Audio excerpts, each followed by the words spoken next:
চাঁদপুরের ডাকাতিয়া নদীতে নিখোঁজ শিশু নীরবের মরদেহ উদ্ধার করেছে কোস্টগার্ড। এই ঘটনায় নৌকাসহ অভিযুক্ত 2 মাঝিকে আটক করা হয়েছে।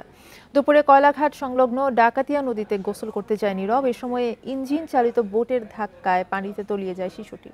পরে খবর পেয়ে উদ্ধার অভিযানে নামে কোস্টগার্ডের ডুবুরি দল এবং ফায়ার সার্ভিস। এই ঈদে জামা জুতো অ্যাক্সেসরিজের ডিসকাউন্ট। যৌথ অভিযানে নিখোঁজ শিশুটির মরদেহ উদ্ধার করা হয়।